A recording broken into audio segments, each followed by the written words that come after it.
El Gobierno de la Tarde. Muy bien, regresamos al Gobierno de la Tarde, ya son las 5 en punto. En este momento se integran Eddie Alcántara, Esteban Delgado, don Rafael Fafa Taveras a esta mesa de discusión donde nos encontramos con el vicealmirante de la Marina de Guerra, Félix Alburquerque Comprés, presidente de la Dirección Nacional de Control de Drogas. Y antes de irnos a la pausa, le damos la bienvenida a los compañeros que se integran a la mesa y tenemos una respuesta pendiente de Rosa Encarnación. Yo le decía a usted que el ex juez español, Baltasar Garzón, dijo que el monstruo de las drogas puede combatirse despenalizando y que solamente en el combate se puede incautar el 20% de las drogas, que el otro 80% llega a su destino final. Wow. Bueno, te diré que en mi ADN como militar no existe el rendirme para luchar contra ese flagelo que ha sido tipificado por las Naciones Unidas como un crimen transnacional de lesa humanidad. Y hay guía legislativa contra el combate al narcotráfico y su delito conexo. Sobre la cantidad o el porcentaje que llega, que se incauta, eso es relativo. Tiene que haber estadísticas de si él la maneja, sería bueno que le dijera, pero para que ustedes tengan un dato, en República Dominicana, que aunque la percepción que tiene la población es de que hay más droga de la cuenta, el año pasado pasó la cocaína global, de la droga global que pasó por el planeta, por República Dominicana apenas cruzó el 3%, con una reducción de un 2%. Y en el año los años que tuvo el vicealmirante Edmundo Neto Martínez, Félix Pimentel, también nosotros llegamos a incautar alrededor de unas 20 toneladas métricas en territorio dominicano. O sea, el jugar con estadísticos o hablar de estadística es muy subjetivo porque conocer la cantidad exacta que pueden llegar a las urbes es algo que no se maneja tan fácilmente. ¿Tú me entiendes? Entonces, eso hay que tomarlo con pinzas. Claro, es una autoridad en cuanto a sistemas jurídicos internacionales, pero te podré decir que cada país tiene su idiosincrasia y hay países más desarrollados que otros y tienen sistemas de salud mejores que otros, y en República Dominicana y América Latina que se juegue con la despenalización de sustancias narcóticas pudiera mandar un mal mensaje a la sociedad y futuras generaciones pudieran salir afectadas y el sistema de salud colapsar producto de esa despenalización. Almirante, recientemente, bueno, y saludo porque me integré casi ahora mismo. Recientemente vimos al presidente de la República hacer referencia sobre la situación del narcotráfico en el país. Se hizo un diagnóstico que hace entender que el presidente de la República, como las autoridades, saben cuál es el problema. No así la solución, tomando en cuenta de que mientras pasan los años lo que vivimos es en un ambiente de más de lo mismo en cuanto a que seguimos con narcotráfico, seguimos con un puente, seguimos con puntos de droga, seguimos con la lucha contra el narcotráfico, pero como que es una batalla como de nunca acabar y hasta de nunca mejorar, sino de seguir prácticamente igual. Y lo digo porque tenemos una situación donde contamos con una Dirección Nacional de Control de Drogas desde hace muchos años, contamos con un departamento de la policía del DICAM que se creó posteriormente también para enfrentar el microtráfico.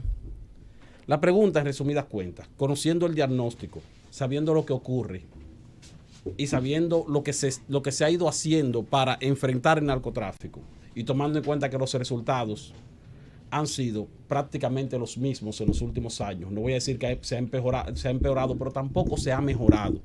¿Tiene la DNCD bajo su administración, bajo su presidencia ahora, algún tipo de plan estratégico o de diseño de algún tipo de plan para proponerle al presidente un cambio de metodología en cuanto a la lucha contra el narcotráfico, tomando en cuenta que lo que se ha estado haciendo hasta ahora no es que se esté haciendo mal, pero no ha dado el resultado? Yo te tengo varias respuestas en referente a eso. Lo primero, para nosotros poder eliminar globalmente la cocaína, hay que eliminar la producción. trabajar en la educación en el consumo en otros países.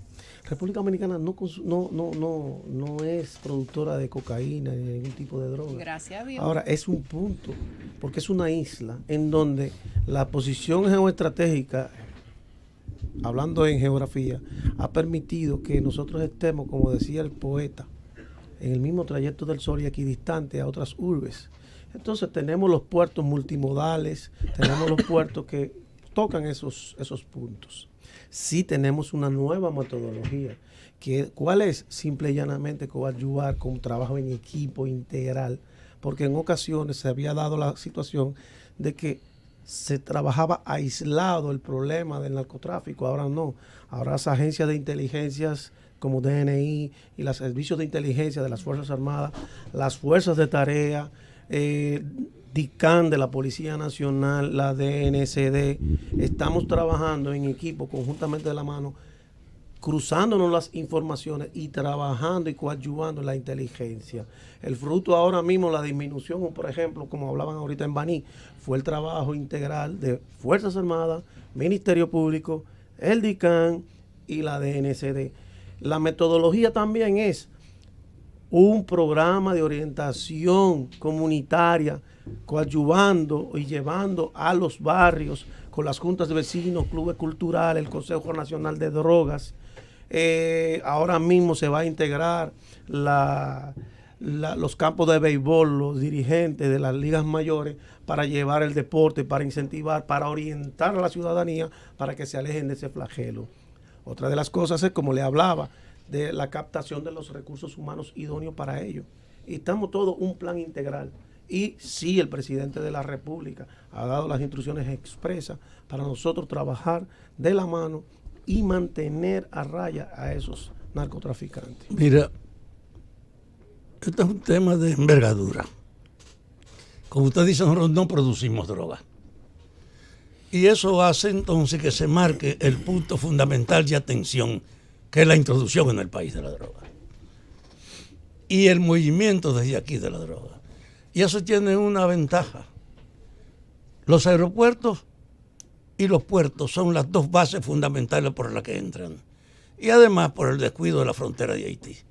Yo creo que el hecho de reconocer que no la producimos y que nosotros somos un sitio de intercambio ubica dónde hacer la mayor concentración. Técnicamente es posible entonces coordinar todo el aparato estatal, no solo un equipo como hasta ahora de droga, porque la función de droga debe ser para coordinar la actividad global en lo que tiene que ver con la precaución de la entrada al país y de la salida del país. Tiene que ser el que coordine, no es un aparato más, como ha sido hasta ahora, que son vainas. Y lo otro, hay que considerar el problema de la legalización. Yo soy de lo que cree que cuando usted no puede controlar clandestinamente el efecto, cuando el uso clandestino te prostituye hasta tus propias fuerzas, como ha pasado aquí, porque en las instituciones que persiguen la droga ha habido más complicidad que el carajo. Y frente a eso es que es válido considerar, y yo comparto la idea de que es verdad que hay que considerar en este país la legalización de la droga, porque hemos sido ineficaces para poder controlarla. Ustedes están haciendo un ensayo ahora, que la coordinación de la fuerza y concentrarse donde están los puntos débiles. Lo otro, como usted dice, yo creo que es verdad, hay que estimular el vínculo con la población, que en vez de tenerle miedo al DSN y a la policía, sienta que puede cooperar con ellos, porque con la actitud de hostilidad popular frente a la dirección de droga, lo que hace es facilitar que siga el desorden. Yo creo que por eso en su aparición ahí tiene que ser un factor que coincida con el que está haciendo la policía, de querer acercarse a la población para propiciar un espíritu que disipe el temor y facilite la colaboración. Vámonos a una pausa, comandante. Aprovecha su tranquilidad para que hagamos una pausa. No, que le voy a hacer una pregunta. pregunta. Sí. Una bomba. El gobierno de la tarde. sábado. Entonces, Regresamos al gobierno de la tarde. Esto está mejor en la pausa que en el aire. Son las 5 Sí, y 12. Nos visita el día de hoy el vicealmirante de la Marina de Guerra, Félix Alburquerque. De la Armada, Yulisa. Armada, Marina de Guerra. Sí. Para el que no lo entiende, ahora la Armada es la anterior. No hay Marina muchos de Guerra. antecedentes de un jefe de la ¿Qué ha Armada cambiado? estar dirigiendo espacio en el territorio. ¿Qué ha cambiado? El director de las policías sigue siendo el jefe de la Sí, policía. y los policías siguen siendo los Y los mismos. policías son los mismos. mismos. Hoy nos visita Félix Alburquerque Comprés, que es el presidente de la Dirección Nacional de Control de Drogas. No, yo, amigo mío y hermano. Ahí anda di que un mayorcito, Mío también, un no cuando era coronelito, jefe. o un coronelito, apellido, qué sé yo, quién es, di que amigo mío. Yo cuando estoy con generales, mayores generales, yo tengo que hablar con mayorcito y coronelito. Francis, que se vaya, que hablamos mañana. Es una entrevista, Eddie, es una entrevista. Perdón, mi hermano. Pregunta, Don pregunta. Fafa, usted No, hablaba todavía. ahorita de la focalización y nosotros estamos focalizados en los puntos Hay que neurálgicos. refundarlo, Está diría COPEI, Fafa. lo que se ha hecho con las fuerzas interagenciales, donde el ministro de Defensa ha establecido puntos de control y de chequeo que han sido altamente efectivos y han dado sus resultados en poco tiempo. Pero también tenemos los puertos, donde los puertos están coadyuvando también y nos ayudan también agencias internacionales en ese combate a las drogas y ese tráfico de drogas a través del comercio legal. O sea, se han reducido las trazas, las embarcaciones o las famosas Go Fast entran, pero son periódicas, no están tan en común. ¿Por qué? Porque tenemos toda una directiva y una operación naval montada con armadas de otros países que patrullan y coadyuvan en lo que es el paralelo 15, que es el punto de inflexión en cuanto al tráfico marítimo. Comandante, por Comandante, ahorita en mi comentario central yo voy a hablar de esa propuesta que para mí es desacertada de Baltasar Garzón, que después que se convirtió en un famoso magistrado, las visitas que ha hecho a América Latina y el Caribe han sido desastrosas en cuanto a los planteamientos que ha hecho. Y ahorita también lo voy a detallar, porque crió su fama y parece que se acostó a dormir y cree que todo lo que dice va a caer simpático. Ahorita yo voy a hablar de ese tema y en contraste con lo que dijo nuestro hermano y amigo Fafa, que tendrá sus razones para estar de acuerdo con eso. Pero yo quiero hablarle de la actualidad y hacerle una pregunta. Miren, yo estuve en Baní el sábado. En Baní yo estuve por espacio entre Paya, Nizao, el mismo centro de la ciudad, por espacio de 2 horas, no más de ahí. Y en 2 horas yo vi donde habían 2 puntos de droga en Baní. Con tus ojos lo viste. Con mis ojos, Lo que le puedo dar la ubicaste. dirección ahí para que ustedes. Él fue a comprar para probar. No, Fafa, ¿cómo yo voy a comprar Fafa? Fafa? No, pero ese no ¿Cómo me yo voy a hace comprar serio, Fafa? esto es serio, Hombre Fafa, honesto. no, mire. Mire, entonces, 2 puntos de droga. En 2 horas en Baní tuviste 2 puntos de pero droga. no lo que son yo tantos. visité me lo señalaron ahí y tú veías la operación en el día, que le puedo dar la dirección y se la voy a dejar al comandante. Entonces, si yo llego y visito por 2 horas, porque me han dicho que Baní está echado a perder, que si no matan a ese coronel, en Baní hubiese un punto de droga en cada esquina, en cada colmado estuvieran vendiendo droga. Tuvo que intervenir las autoridades después que mataron al coronel. Entonces, en Baní se comenta, y yo sé que la Dirección Nacional de Control de Drogas está detrás de todo eso, de que solamente no era Buche un cabeza caliente y jefe de puntos de droga. Era uno más. Entonces en Baní todo el mundo corre la voz de quiénes son, aparte de Buche, los que controlan los puntos de droga. ¿Tiene la DNCD actual algún servicio de inteligencia procurando apresar a esa gente? ¿Tiene conocimiento de quiénes son? ¿O están en medio de operativo para uno saber si se va a acabar la droga definitivamente o en una gran parte en Baní? Es una pregunta sencilla. Uno de los principales elementos de la inteligencia es tú no declarar lo que estás haciendo, ¿tú me entiendes? Sí. Porque entonces, No estamos mencionando ¿verdad? nombres, no estamos ¿dónde mencionando vamos nosotros entonces a coadyuvar con los resultados? Pero te puedo dar la premisa de que vamos a darle una respuesta, Dios mediante, a esa pregunta tuya, pero con los hechos y resultados. Comandante Alburquerque, ¿cuál va a ser el legado suyo en su paso por la Dirección Nacional de Control de Drogas? Considerando desde dónde venimos. Bueno, mira, mi legado, el futuro solamente Dios puede predecirlo porque es un misterio. Lo que sí le puedo garantizar tanto a ti como a la ciudadanía, que daré lo mejor de mí, de mis esfuerzos, mi conocimiento, coadyuvando con otras agencias de inteligencia para nosotros garantizar la protección y garantizar la seguridad a la población y a la ciudadanía. Que todo aquel que sea parte de los cánones legalmente establecidos tendrá un régimen de consecuencia, porque nosotros estamos puestos, investidos por autoridad, primero por Dios y por el excelentísimo señor presidente de la República, para nosotros salvaguardar la soberanía de la nación y la patria, aún a costa de nuestra propia vida. Mi legado será ese, trabajar arduamente para coadyuvar a la tranquilidad de la ciudadanía en general. Hay una coordinación efectiva con el DICAN de la Policía Nacional, porque una de las cosas que se cuestiona es el hecho de que la Dirección Nacional de Control de Drogas siempre ha hecho su trabajo, sus intervenciones, y resulta que después la complicidad fundamental de los puntos, de esa gente que maneja los puntos, es precisamente los departamentos de drogas de la policía.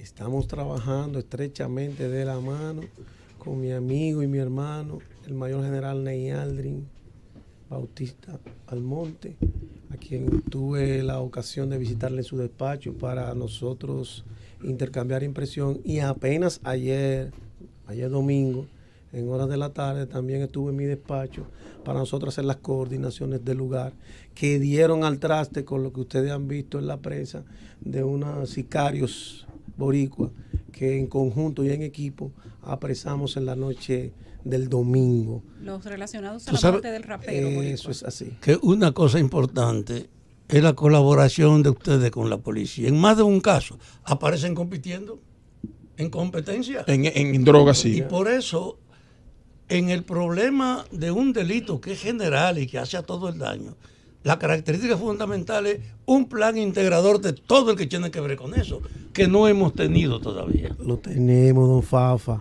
lo tenemos, y estamos de la mano con nuestros hermanos de la Policía Nacional. Ney Aldrin es una persona abierta, es una persona que escucha, es una persona inteligente, estamos estrechamente de la mano. Esto también es coadyuvado con el señor ministro de Defensa, que es que nos estamos reuniendo periódicamente para ver todavía. Tenemos el mapeo criminal de todas las zonas y estamos trabajando en ello. Lo único que necesitamos es la recolección de la información. Cuando yo lo veo a ustedes que me dicen, miren, en el aeropuerto, esta era la unidad de complicidad, o lo era en el puerto, en la estructura estatal, es que está la base de la complicidad. Es que, don Fafa, fíjese, es que eso es complicado también. Claro que es complicado. Fíjese por qué es complicado. Porque una cosa es satisfacer las querencias de las personas para que se numeren los que están vinculantes, pero otra cosa es que quizás eso podría dar traste a que no podamos desmantelar una red internacional, porque si la droga pasa por el aeropuerto, en el otro aeropuerto la reciben. Si llegó de otro aeropuerto, vino por aquí, en el otro aeropuerto la envió. Esas son redes que hay que ir eliminando. Pero su papel es asegurar el control aquí. Claro que sí, y lo hacemos. Entonces, en su momento determinado, luego que está la recolección de la información, se hacen los trabajos coordinados con agencias internacionales y entonces se desmantela la red, con las consecuencias aquí, allá y en todas partes. Es que casi siempre nosotros resolvemos el tema, por ejemplo, los Estados Unidos, Europa. Cuando nosotros la droga ya está embarcada, terminamos incautándole en los puertos. Si no llega al destino y se apresa quien la procura, entonces solamente estamos nosotros resolviendo un tema de algo que iba para allá. Ajá. Y casi siempre desmantelamos la droga aquí. Y yo le voy a decir una cosa, que yo lo conozco hace mucho tiempo y conozco su hoja de servicio, y sé que va a hacer un buen trabajo. Amén. Porque conozco su hoja de servicio, impecable. Y cuando le hice la pregunta de la policía, se lo digo porque muchos presidentes o directores de la DNCD terminan siempre quedando entrampados por ese amorismo que resurge cuando designan un nuevo incumbente de la Dirección Nacional de Drogas o de la policía. Y cuando yo me voy al escenario de lo que pasó en Baní, que la DNCD hizo su trabajo, que allanó en más de 30 ocasiones o más de 20 ocasiones a Buche. La DNCD hizo su trabajo. Entonces, seguía Buche con los puntos de droga. ¿Y qué dice la gente del entorno de Buche? Bueno, que le permitía aperturar los puntos la gente que tenía que controlar por la policía. Pero la DNCD en la mayoría de los casos ha hecho su trabajo. Yo sé que usted lo va a hacer correctamente. Y ojalá que ese acercamiento con la Policía Nacional le permita a la policía entender que el trabajo debe ser conjunto y que la responsabilidad es conjunto. Y que lo que manda la DNC de allá, si le pone la cosa esta para la mentira y toma medidas para poner gente impoluta ahí, que también lo haga la Policía Nacional. Eso es lo que uno pide como ciudadano. Nos preguntan aquí, me voy a reservar el nombre de la persona que hace la pregunta, ¿cuál es la lógica de estar demoliendo los puntos de droga? Si simplemente usted demuele uno y ellos vuelven y renacen, como el caso de él mencionado en este momento, si solamente con eso no se está perdiendo tiempo y gastando recursos. Bueno, no se está gastando recursos porque oye, ¿qué pasa? Esos puntos, hablan de puntos y creen que son fijos. Es todo un perímetro, pero esos puntos, esas paredes... No es como una tienda. Esas paredes que eran como una especie de fortaleza, prácticamente estaban sobre la acera. No directamente en la casa donde la alquilaban, luego sobre la acera hacían una especie de búnker con concertina o alambre de trinchera y entonces tenían unas puertas especiales.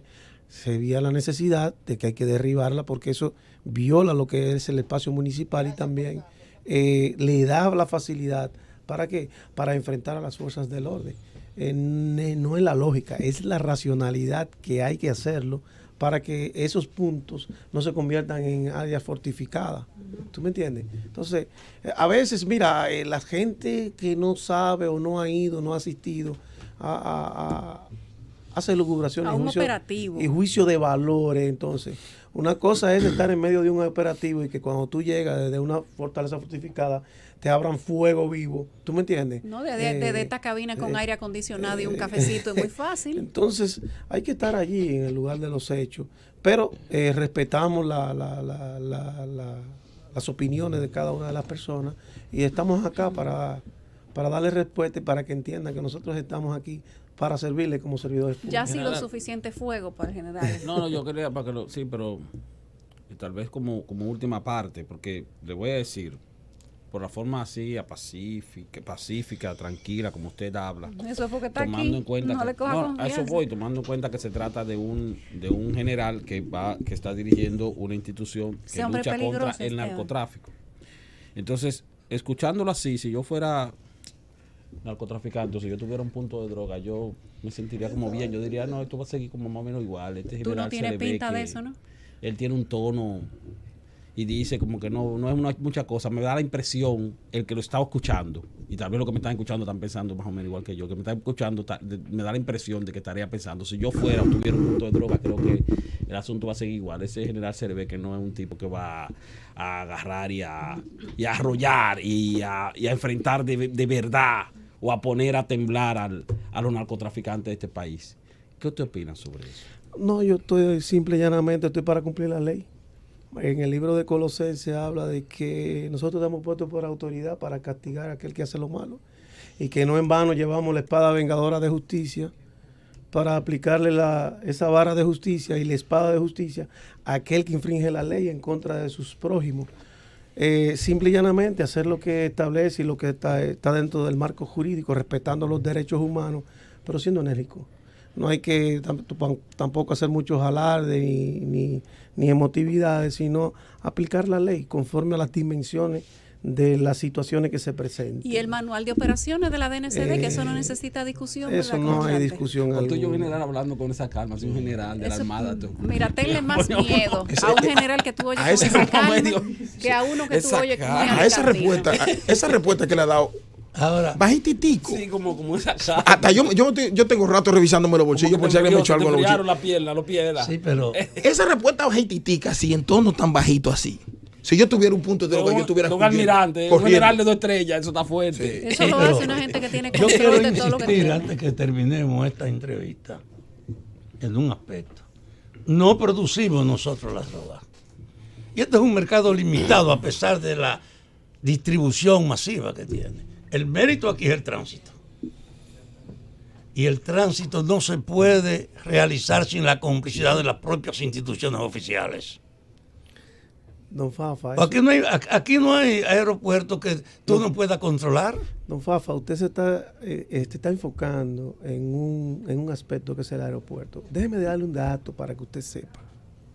Por comercio internacional, le voy a poner nada más el ejemplo del puerto multimodal Caucedo, que movió el año pasado alrededor de 1.5 millones de TEUs. ¿Qué es un TEUs? Es la unidad de medida de un contenedor de 20 pies. Cuando usted es un contenedor de 40 pies, es 2 TEUs. Hay lo que le llaman contenedores en tránsito, que llegan, por ejemplo, desde Colombia, pero el barco toca 5 puertos. Entonces no se puede perfilar como sospechoso, y el último puerto que toque es China, y de China viene hacia acá, pero tiene un contenedor que debe dejar en el puerto multimodal en tránsito para llegar a Bélgica. Pero ese contenedor está contaminado. Está contaminado. Si no nos reunimos y no tenemos la inteligencia para, nosotros no podemos abrir ese contenedor, porque estamos violando el comercio internacional. Entonces, no hay que moverlo para saber ahora con la técnica. No, espérese, don Fafa. Un puerto es un mundo. Ahí se mueven 30,000 contenedores en patio, 40,000 contenedores en patio. Entonces, hay un contenedor que no se puede tocar, o lo que se llaman los restos, que hay que devolverlo al barco. Pero ese contenedor, aunque pisó tierra, hubo que moverlo, porque un contenedor que viene para República Dominicana está en la bodega. Hay que sacar varios contenedores, llevarlo, y el contenedor que está contaminado, volverlo al barco, y luego dice que ese barco salió de República Dominicana, pero ese contenedor no salió de República Dominicana. Entonces, ese es un tránsito. Entonces, nos indilgan entonces internacionalmente con las estadísticas que salió de República Dominicana. Pero oye, mi insistencia es que ahí es que está la debilidad de la lucha contra las drogas, en la posibilidad o no de controlar los mecanismos donde efectivamente se produce lo que nosotros no somos responsables, que es el tránsito del paquete. La fuerza hoy de la técnica permite que uno pueda saber sin tocar lo que hay dentro. No necesariamente, don Fafa. No necesariamente. ¿Usted sabe por qué? Porque literalmente un segundo de tiempo en un puerto, en un movimiento de un contenedor cuesta, ¿usted sabe cuánto? 2.40 centavos de dólar. Si usted retrasa el comercio internacional, no hay competitividad. Un delay de un barco, la hora, cuesta $10,000. 10 horas de delay son $100,000. Entonces, ¿sabe qué va a pasar? Las navieras, dice, República Dominicana no es competitiva. Entonces, peor es la medicina que la enfermedad. Yo me siento con razón. El problema está en cómo usted controla el tráfico. En general. Vicealmirante, presidente de la Dirección Nacional de Control de Drogas, la gente que tiene denuncias a nivel nacional, desde el distrito, ¿tiene alguna plataforma directa para hacerlo la dirección? Tenemos una aplicación que se llama SER, la pueden bajar de sus Sociedad celulares. Empoderada Reporta. Sí, la pueden bajar de sus celulares, llega a nuestro sistema informático. Nosotros, aquí está, entonces tenemos un grupo de analistas que recolectan la información, la pasan al DICSI, que es la unidad de inteligencia contra el tráfico interno, y comienza entonces todo lo que es la recolección de esa información a los fines de poder darle respuesta a la sociedad. Simple y llanamente bajarla en la aplicación, informarla, y eso nadie va a saber que lo hicieron, quién lo hizo y cómo lo hizo. Rastrean, que la gente no tenga miedo de poner la denuncia. Nos han pasado unos números para denuncia, que son el 809-221-4166, y sin cargos a nivel nacional es el 809-236-23. La confidencialidad me imagino que viene garantizada. Bueno, te voy a decir, y quiero públicamente por esta vía darle las gracias a la población de Cristo Rey, al populoso sector de Cristo Rey, que a través de la línea de denuncia, luego de nuestro llamado, con apenas menos de 15 días ya, hemos logrado desmantelar algunos importantes puntos de droga en ese sector. La población de Los Minas, Valiente, El Almirante, el mismo Baní y otras urbes, le estamos dando respuestas, y hemos logrado en esos 760 casos que nosotros, y alrededor de 10.300 interdicciones, o sea, a nivel nacional, hemos logrado coadyuvar. Quiero felicitar a esa sociedad empoderada que nos está dando el voto de confianza, porque hemos estado dando resultados en los últimos días, y vamos a continuar a lo largo de nuestra gestión con la ayuda de Dios y su gracia, para nosotros poder traer paz, tranquilidad y armonía a nuestra sociedad que tanto lo necesita. General, mucha suerte. Gracias por haber venido al Gobierno de la Tarde. Las puertas de este emisor y de esta cabina están abiertas para usted siempre que lo necesite. Y usted solamente tiene 3 semanas. Yo creo que la suerte la va a necesitar. No, darle las gracias a ustedes por haberme invitado y recibirme tan cálidamente.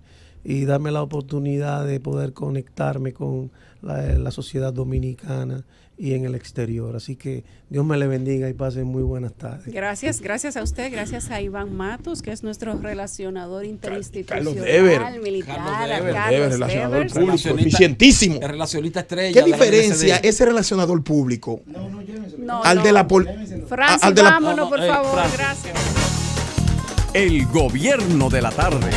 Regresamos al gobierno de la Estamos al tarde, aire, son estamos las al aire. Vamos a hablar de eso, 5:34. Estamos despidiendo al general vicealmirante de la Armada Dominicana, Félix Alburquerque Comprés, presidente de la Dirección Nacional de Control de Drogas. Y luego de la entrevista, ustedes saben que se pasan unos minutos a menos en ese proceso de la despedida. Ya estamos en el segundo tiempo del programa del día de hoy, de este lunes 4 de febrero. Iniciamos este mes. Hoy se inicia la Serie del Caribe. República Dominicana está jugando contra Puerto Rico en este Ya momento. se inició. Sí, a las 4 de la tarde empezó el juego. En este momento están nuestros muchachos de las Estrellas Orientales. Ya no se trata de equipo, sino de país.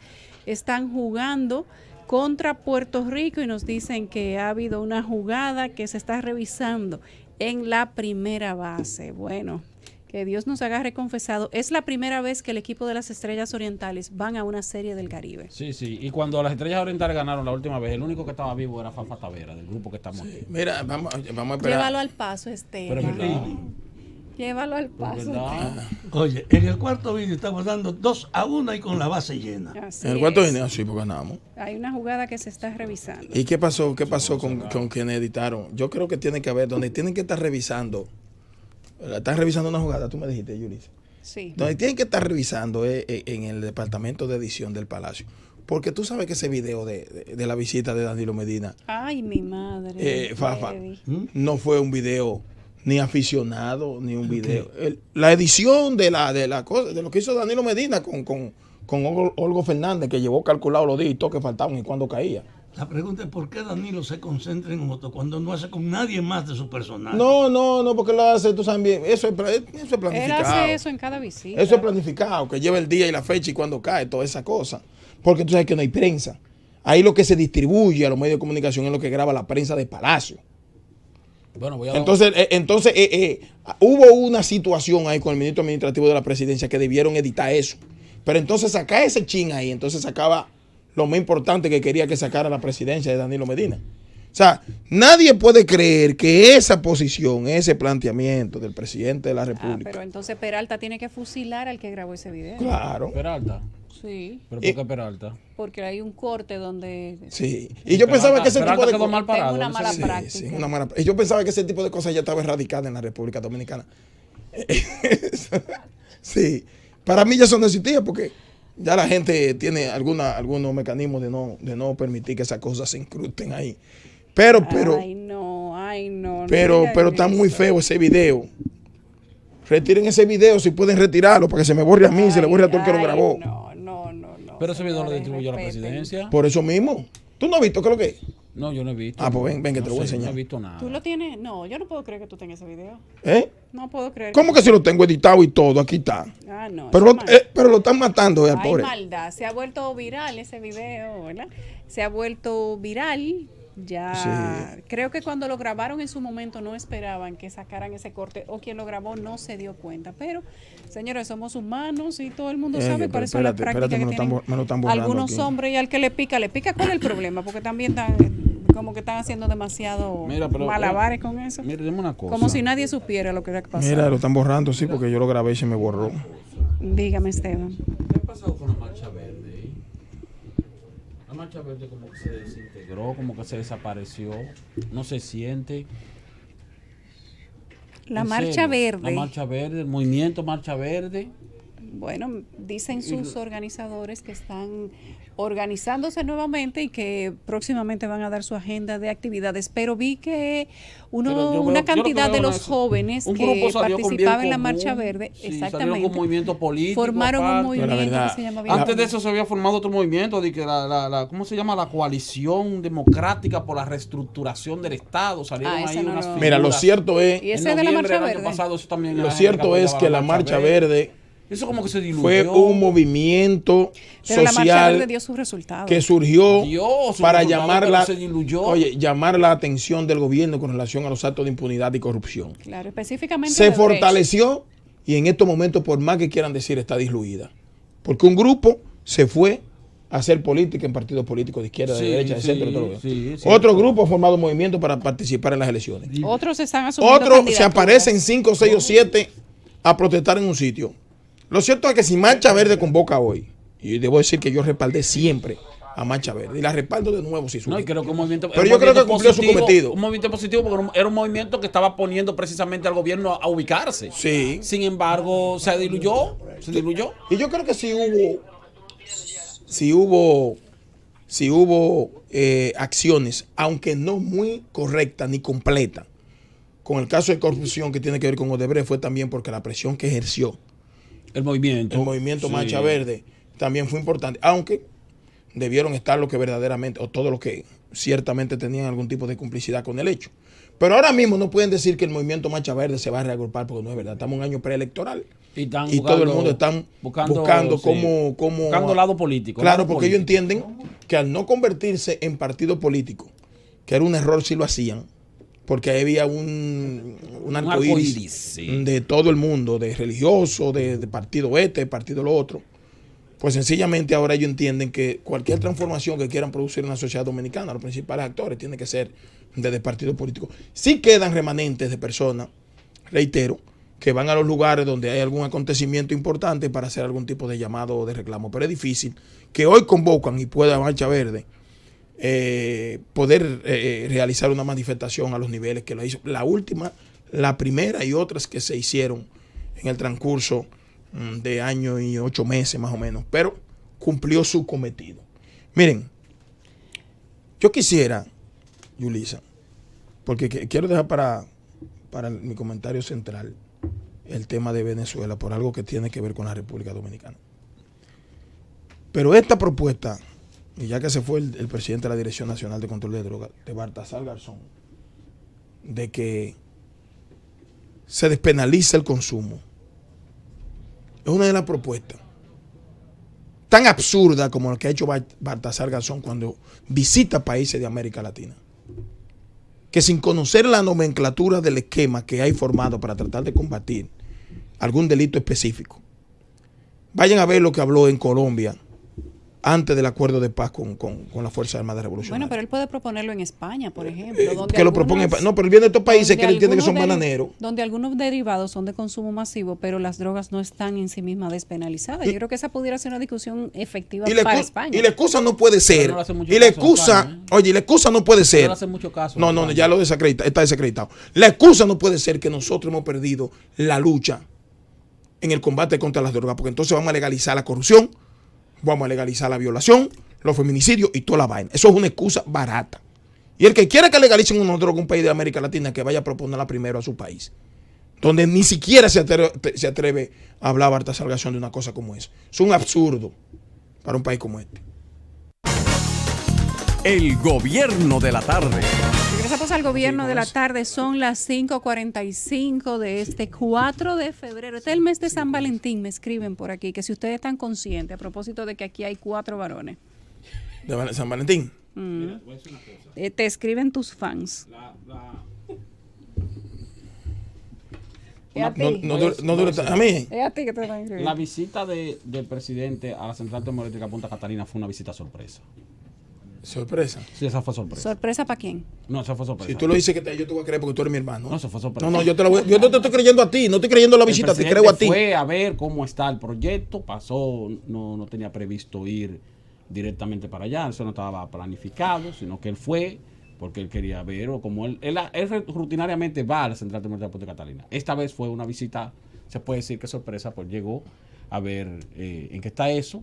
Y se le informó que la central termoeléctrica Punta Catalina. Pues yo te voy a Pero decir, eso también está bien. Si es planificado y si es sorpresa, ¿cuál es la diferencia? mira, yo voy a decir una cosa ahora. Pero quiero hacer una aclaración, discúlpame, brevemente. Tú sabes que se dan informaciones a veces erradas y es bueno aclararlas. Y entonces, cuando se dicen en medios que se escuchan mucho, también es mucho mejor aclararla. Quería hacer la aclaración porque el pasado En el pasado mes de octubre del año 2017, cuando se estaba instalando o armando el generador, uno de los generadores para la unidad número 1 de Punta Catalina, el rotor de ese generador sufrió una avería. Entonces, eso provocó que hubo que quitar ese rotor y utilizar el rotor de la unidad número 2 porque son dos rotores gemelos, son dos motores gemelos. Entonces se ha informado o se ha dicho por ahí como que ese rotor que se averió representó un costo y un atraso para la central y para el Estado. Realmente no representó ningún tipo de costo porque ese rotor tiene garantía de la General Electric, que es la empresa que está instalando y de esa misma marca son los generadores. Entonces lo que hizo General Electric fue que sustituyó los componentes de ese rotor que se habían dañado. Se hizo la sustitución correspondiente y se está instalando ese rotor en la unidad número 2 porque se utilizó el que iba para la unidad número 2 en la unidad número 1 precisamente para evitar retrasos. Lo digo simplemente para dejar claro que el Estado Dominicano no tuvo que pagar un centavo adicional por la reparación de los daños que sufrió ese rotor, porque ese rotor, al igual que todo el proyecto, en el caso de los generadores, son de la marca General Electric y cuentan con la garantía del fabricante, y esa garantía que está asegurada implicó que se hiciera la reparación correspondiente en su momento sin ningún tipo de costo adicional para el Estado. Solamente para dejar esa parte. Miren, yo quiero decir algo. Atención, portal, y atención lo que quieran desmentirme si es mentira lo que voy a decir, porque no es mi tema central.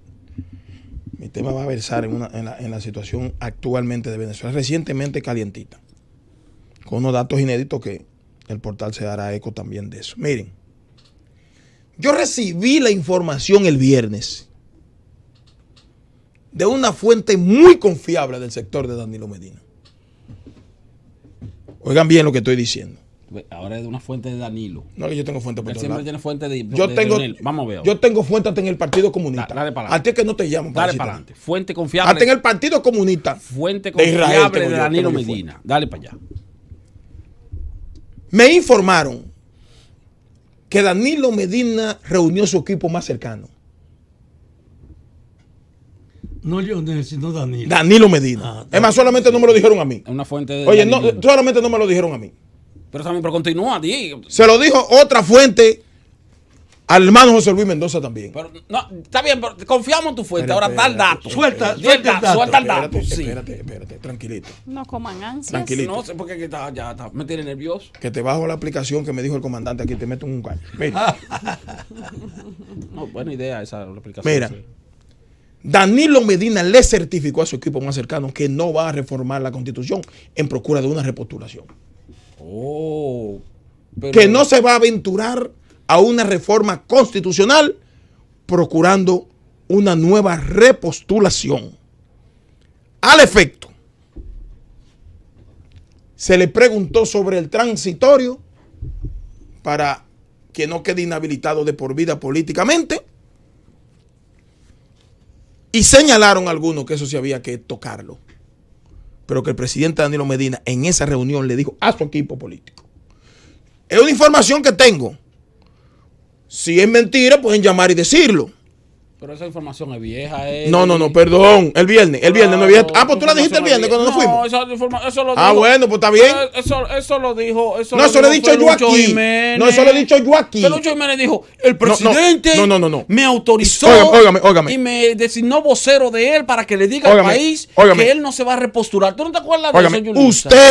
Usted. Felucho Jiménez, don Fafa. Usted. Felucho no dijo eso. Escúcheme. Hace como un año. Escúcheme. Yo siempre he dicho Pero aquí. después salieron Oye, a pedir la reelección. yo siempre he dicho aquí que él no estaba en eso y que su entorno lo quería poner en eso. Y yo acabo de decir aquí algo que ocurrió el viernes, que tú no lo sabes ni te van a llamar tampoco. Pensaba que tú ibas a decir un dato nuevo. Perdóname, hermano. Eso lo dijo Felucho hace un año. Perdóname, anda la cebolla. Mira, se está yendo la noticia que Autorizado por es el importante para el presidente. portal, para que salga en todos los periódicos. Pero vamos a dejar que él Tú la estás boicoteando. Vamos a dejar Yo que no él dé estoy su primicia. boicoteando. Bueno, y te vamos entonces a quitar el salario que tú tienes a través del portal. Es que eso no es una primicia. Vamos a dejar que él dé Pues su mira. primicia. Se reunió el viernes con su entorno y le dijo que él no iba a aventurarse a buscar una repostulación. Y salieron con cara larga todo el que estaba ahí. Y los que me están escuchando que estaban en la reunión saben que es verdad. te voy a hacer una pregunta. Entonces, espérate, mi hermano. No, pregunta, no es a boicotearte, Entonces, pregunta.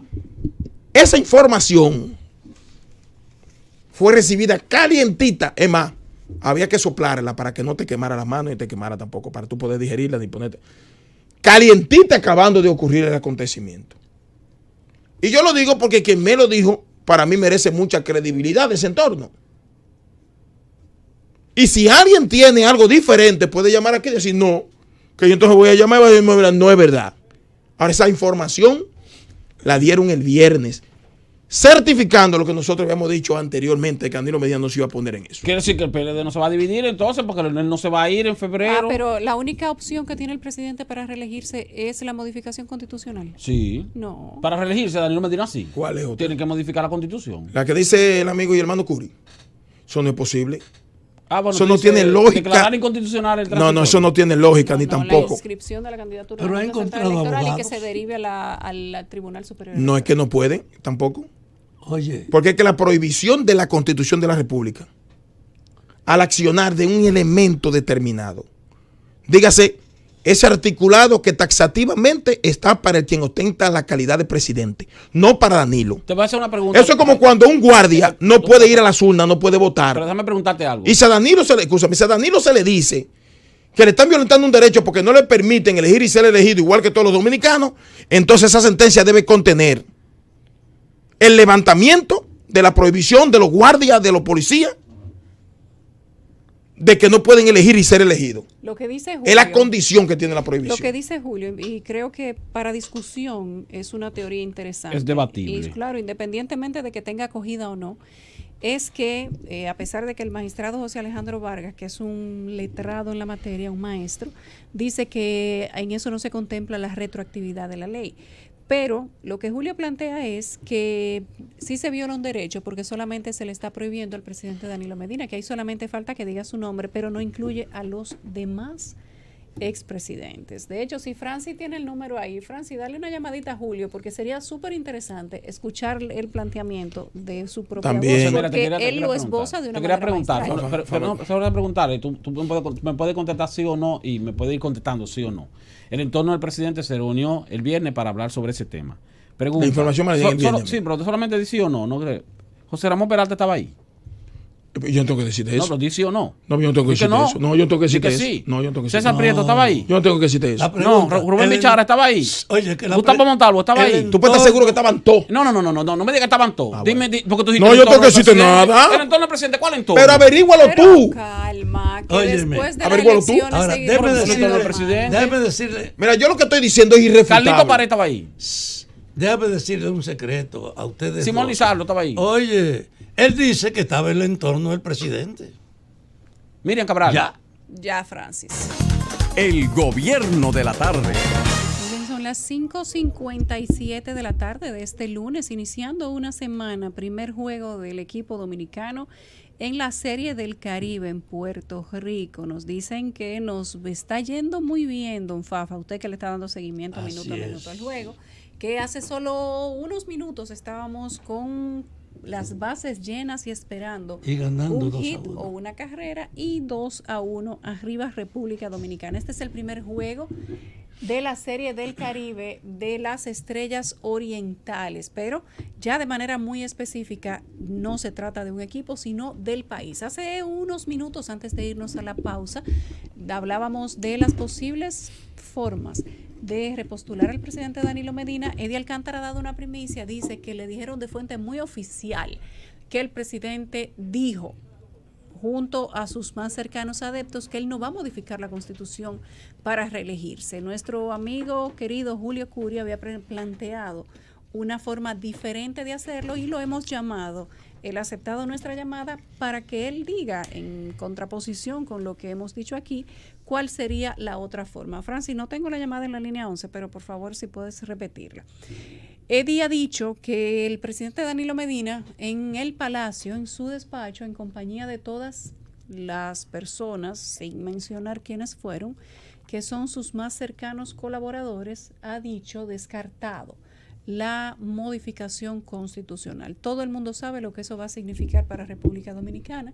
Nosotros estamos ya en un año preelectoral, 2019, iniciando un conteo regresivo para el 2020 y sus primeros meses, donde primero tendremos elecciones en febrero, congresuales y municipales, ¿cierto? Y luego tendremos las presidenciales Sí, en mayo. En mayo, pero no son... No va a ser febrero o marzo, Y sí. dice Francis que tenemos la llamada en la línea 11. Julio, buenas tardes. Julio, adelante, buenas tardes. ¿Nos Hola, escuchas? Yulisa, ¿qué tal? Hola, ¿cómo estás? Oye, hay un feedback. ¿Y ahora lo escuchas mejor? Déjame ver aquí. Sí, hay un feedback. Es incómodo hablar con el feedback. Vamos a Tiene un bajarlo. feedback raro, vamos a bajarlo. Ahí se debe escuchar mejor. Bueno, soy yo que me escucho. Ya. Entonces el tema es tu teléfono. ¿Quieres que te llamemos nuevamente? Tratemos a ver, sí. Francis, intenta la llamada nuevamente. Decíamos hace unos minutos que si la discusión por el tema de la reelección del presidente Danilo Medina, Esteban Fafa, queda descartada en este momento, bueno, pues entonces ya no necesitaríamos que el presidente hable en marzo, cuando dijo que iba a hablar realmente, pero No, pero aparte de eso... el presidente ha dicho en muchas ocasiones que no va y Señores, otros han dicho que sí Pero han va. hablado de no Pero yo ir. insisto cómo en que en la motivación y soy de lo que he dicho aquí. Yo entiendo a Danilo. Danilo se ha preguntado cuál es su suerte después que deje el poder. La soledad del Cuando él poder. está viendo 17 presidentes de América cuando Latina él deje el presos. poder va a ser el expresidente, uno de los expresidentes Aguántate, esa es tu de versión. la República Oye, mejor valorados La que haya gente tenido dice la historia de la que República tú eres Dominicana. un interruptor permanente. Sí, yo soy un interruptor. Y yo te digo, tú tienes tu turno para responderle a uno, pero no para interrumpirlo. Pero está bien, pero va a ser bien Aguántate. recordado. No, señor. No se ponga Permíteme guapo que por yo eso. hable y usa tu turno. Porque en el fondo dice en la calle, ¿y cómo es la vaina? ¿Qué siempre no te deja hablar? Como Hipólito, que bien recordado. Aguántate. Yo te estoy hablando de un problema concreto que he estado repitiendo aquí. Yo entiendo a Danilo, que se ha preguntado cuál es su suerte después que deje el poder. Cuando él está viendo 17 presidentes de América Latina presos o camino de eso. Y por eso él tiene 3 actividades simultáneas. Una, aquí se ha dicho que él renunció a seguir tratando de buscar la modificación constitucional. Es decir, la ofensiva ofreciéndole 50 millones de pesos y un vehículo a los diputados que no son suyos y que además le ha dicho, te voy a apoyar para que también tú te reelijas. Entonces, según lo que tú has dicho aquí, esa actividad denunciada con evidencia está suspendida. Sí, pero yo debo aclarar lo siguiente. Ya Permíteme. tenemos la llamada. Permíteme. Yo estoy diciendo que Danilo tiene preocupación por su seguridad y por eso ha habido 3 cosas. Disculpa, Una, Rafa. si la puede cambiar. 2, si puede ir sin cambiarla. Y 3, está pendiente nombrar los jueces de la Suprema.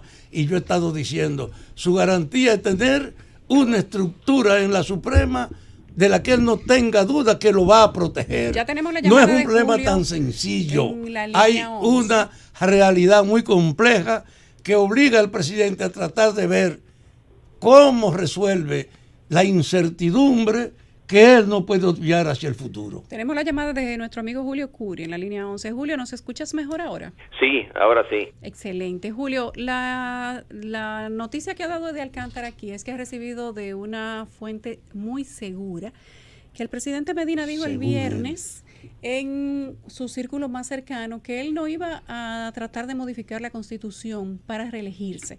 Yo he dicho que hay otra tesis de que el presidente podría tener otro tipo de asideros jurídicos, obviamente, para sí ir a una nueva repostulación. Aquí hemos dicho que tú tienes un argumento discutible, pero muy interesante, y queremos saber qué tú opinas, de hecho, de eso que ha dicho Eddie Alcántara, y de qué otra manera podría ir el presidente Danilo Medina a un proceso de reelección en el 2020. Bueno, Yulisa, no se me ocurre ninguna otra, salvo que no sea modificando la Constitución, que sometiendo a la consideración del Tribunal Superior Electoral, en primera instancia, obviamente, una ponderación de las normas constitucionales que están en conflicto para que determine sobre la base de ese ejercicio, que es como se llama, ponderación o balanceo, cuál de las normas en colisión debe ser declarada preferente respecto de la otra.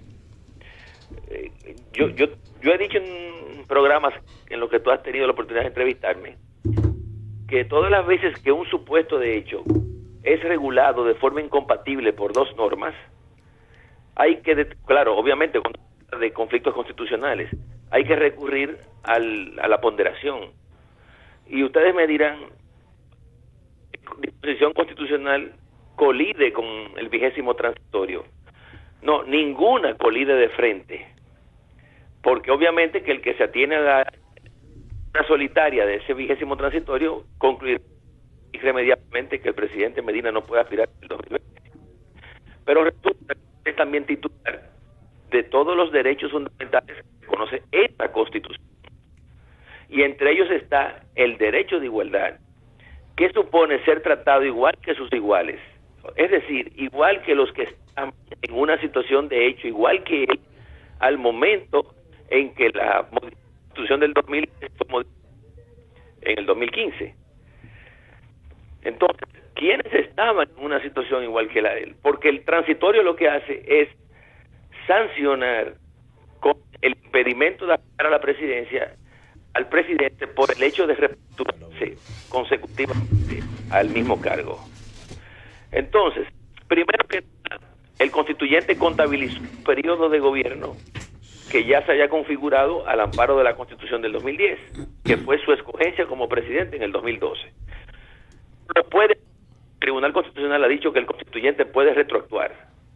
Bien, retroactuó porque hizo lo que ya he dicho, pero no retroactuó para impedirle a otros dos expresidentes que se repostularon de forma consecutiva que tampoco lo hicieran en el 2020 ni en el 2025. Entonces, el trato que se le ofrece al presidente, al carecer esa disposición transitoria de objetividad, de razonabilidad, es decir, no justifica por uno de los tres se le impone esta gravosa mientras que a los otros dos no, el trato no es diferenciado, el trato es discriminatorio. Y por tanto, en un ejercicio de ponderación, el Tribunal Superior Electoral podría, el Tribunal Superior Electoral porque es el órgano jurisdiccional de su ley orgánica que tendría que decidir sobre la impugnación de su precandidato en el Partido Dominicana. Entonces, haría la ponderación, determinar cuál de las dos normas constitucionales en conflicto se aplica de forma preferente. No quiere decir que el transitorio sea inconstitucional porque está enclavado en la Constitución, figura en ella, no se puede expulsar el Tribunal Constitucional. Julio. Pero tiene la potestad de, en base al principio de prevalencia, decir cuál de esas normas se aplica preferentemente. Lo ha hecho un montón de veces. Todas las veces que la libertad... Se está cortando. Se corta Julio. la llamada. Sí. Julio, si nos escuchas, te volvemos a llamar.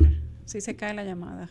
Francis, parece que hay un inconveniente con la llamada. Bueno, no pero, sé, ya no se escucha. pero yo sé que Pero creo que él fue claro con la, él no está con su escuchando. Yo quiero planteamiento. decirle a Julio lo siguiente. Primero aclarar que yo dije no que no iba a repostularse con la modificación, sino que dijo que no iba a procurar una repostulación, por ende no iba a modificar la Constitución, para que se descarten todas las posibilidades. Yo quiero decirle a Julio lo siguiente. Miren, todas las constituciones universalmente tienen limitaciones a cierta condición que tiene un ciudadano. Aquí hay varias. Y el artículo 20º transitorio no es discriminatorio al presidente de la República.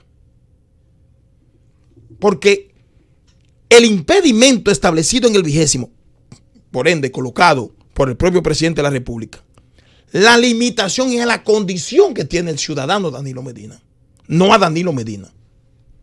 Él ostenta la presidencia de la República y ese 20º transitorio, entonces, tiene esa limitación a la condición de presidente. La misma condición que tiene la Constitución de la República para los miembros de nuestras Fuerzas Armadas y la Policía Nacional. No es para el ciudadano Juan Pérez, que es cabo, teniente o coronel, que no puede votar, ni elegir, ni ser elegido. Y tiene que estar supeditado al poder civil. No es la condición de guardia que tiene o de policía.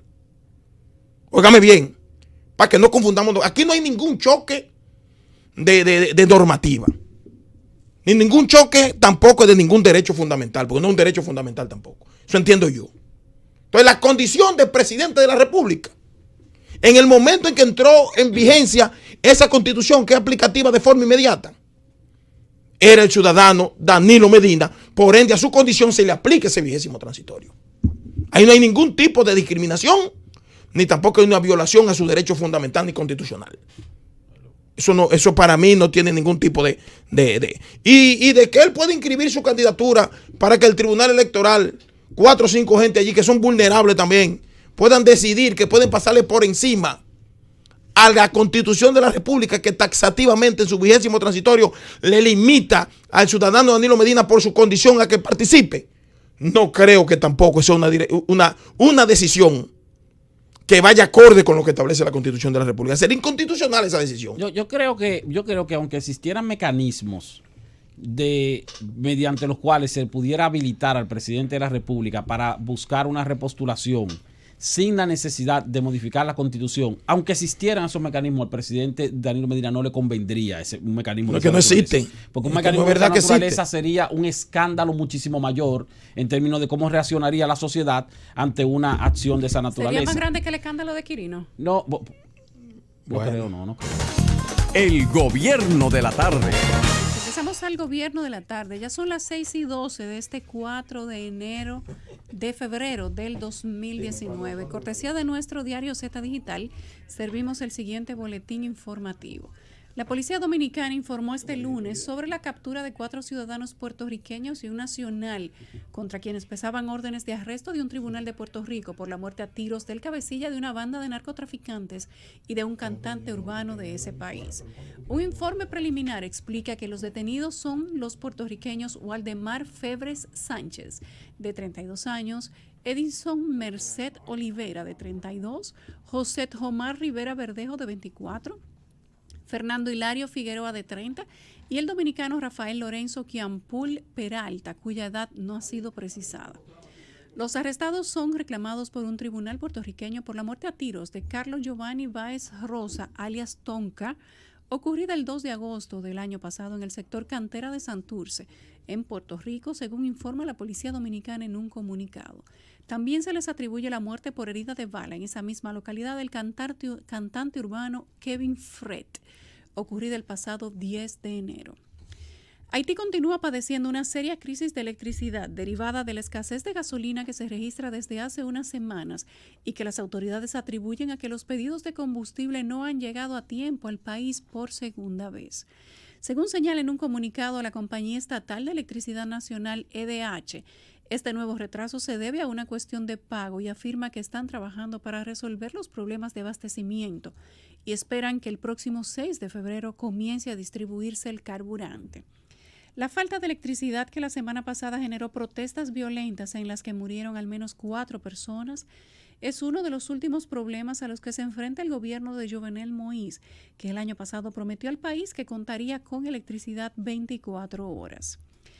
El director general del Instituto Agrario Dominicano, IAD, Emilio Toribio Olivo, anunció la incorporación de más de 119,000 tareas a la producción agropecuaria con la entrega de 7 nuevos asentamientos campesinos, de acuerdo con un comunicado. Toribio detalló que en este mes de febrero serán beneficiados más de 3,000 productores agropecuarios en Monte Plata, Atomayor, Montecristi, Independencia y El Ceibo. El presidente Danilo Medina visitó este lunes a la diputada Karen Ricardo, quien sufrió un accidente de tránsito el pasado sábado junto a su familia. Ricardo fue sometida a una cirugía por las lesiones en su brazo derecho, sufridas durante el accidente ocurrido en la autovía del Nordeste, en la que falleció el joven Johnny Armando Santana. En la visita del presidente al Hospital Darío Contreras le acompañaron Carlos Pared y José Ramón Peralta. Todas estas informaciones usted puede ampliarlas a través de nuestro diario Z Digital y a través de nuestra plataforma de redes sociales con el usuario @Z101 Digital. Quiero agradecer a Cándido Gerón el envío de su último libro, su tomo 3, Corrupción en la República Dominicana. Y en la portada él tiene: gobierno de Danilo Medina pagó 1.400 millones de pesos a Joao Santana, y trata a Punta Catalina como una pesadilla de Danilo, a Punta Catalina como algo más, el corrupción y el despotismo en la República Dominicana, que Odebrecht es imborrable de la memoria de los dominicanos, que Punta Catalina sobrevaluación que afectó la imagen del gobierno y que tiene pendiente un necesario esclarecimiento. Gracias, Cándido Gerón. Te agradezco tu oferta. La central termoeléctrica Punta Catalina va a entrar en operación el próximo día 14 con una primera sincronización, incluyendo al sistema alrededor de 50 megavatios. Luego, antes del 27 de febrero, de acuerdo con lo que ha informado o lo que se ha informado a través de la Presidencia de la República, estará operando los primeros 200 megavatios de su primera unidad, lo que indica que posteriormente estaría aumentando su capacidad hasta llegar a los 350 megavatios netos la primera unidad, y estaría entrando entonces en la segunda mitad del año la segunda unidad. Esta generadora, que ha sido tan criticada por los que les encanta tomar el tema de Punta Catalina como el tema favorito para vincularlo con la corrupción sin tener ningún tipo de evidencia ni prueba, pues va a estar comenzando a ofrecer un aporte económico y energético para la República Dominicana a partir de este año. Afortunadamente, gracias a un esfuerzo realizado por el gobierno de la República Dominicana, encabezado esta vez por el presidente Danilo Medina, quien ha de gobernar la República Dominicana hasta agosto del año 2020, si es que no se produce algún tipo de modificación constitucional que tal vez le permita de manera legal buscar una repostulación y tal vez obtener la presidencia. En caso de que no gane, de que no se repostule y de que termine su mandato el 20 de mayo, el 16 de agosto del año 2020, el presidente Danilo Medina, al igual que el presidente Leonel Fernández, que hoy día está fuera de la presidencia, al igual que Hipólito Mejía, que también está fuera de la presidencia, será un expresidente más respetado en la República Dominicana y que va a gozar de la admiración de una proporción importante de la sociedad en agradecimiento por su gestión en el gobierno, como ha ocurrido con otros expresidentes de la República de diferentes partidos. En muchos países los expresidentes son personas admiradas, que ocupan un rol filantrópico, académico, y que sirven de norte para muchos jóvenes que quieren enrolarse en la política y que además quieren servir al país. Ojalá y que los expresidentes en República Dominicana puedan servir, cambiar el norte y no querer repostularse permanentemente. Hay otros que han ido a la cárcel, hay otros que están siendo sometidos a la justicia. El no, caso de los expresidentes... Pero no hay que apostar a lo peor. Yo digo que podemos tener una clase de expresidentes que sirvan de ejemplo para la clase política. Y que no anden buscando otra vez la presidencia, porque nosotros tenemos también una fábrica de expresidentes que buscando candidaturas. Sí. Expresidentes buscando candidaturas, cuando deberían ser expresidentes que simplemente se dediquen a desarrollar una labor de contribución con la sociedad, dada su experiencia pasando por el mandato presidencial. Deberían hacer una generación de expresidentes que sirvan para el ejemplo de la política. Vamos a iniciar con los comentarios y el primer turno es de Eddie Alcántara. Gracias, Yulisa, Fafa, Esteban. Miren, yo quiero hablar de lo último que aconteció en Venezuela con relación al reconocimiento como presidente interino a Juan Guaidó. Yo estuve revisando los Twitter que él ha colocado en las últimas 4 horas y se han basado en principio fundamentalmente a la ayuda humanitaria y la alerta que le está haciendo a las Fuerzas Armadas de Venezuela para que permita la entrada de la ayuda humanitaria y que ahí entonces se deslinde si ciertamente ellos están del lado del pueblo o están del lado de la dictadura, y entiendo que eso va a generar una situación difícil. Que en las últimas horas habrá de definirse ya el tema. Y dije la semana pasada que en el transcurso de esta semana quedaba definido el tema de Venezuela por múltiples razones. Primero, ya después de que la Asamblea Europea reconoció a Guaidó, todos los países se han pronunciado reconociéndolo, y él entonces a través de Twitter le ha emitido un mensaje de gratitud a cada nación, a todas las naciones europeas y otras que no son de Europa, pero que habían tenido cierto temorcito de reconocerlo.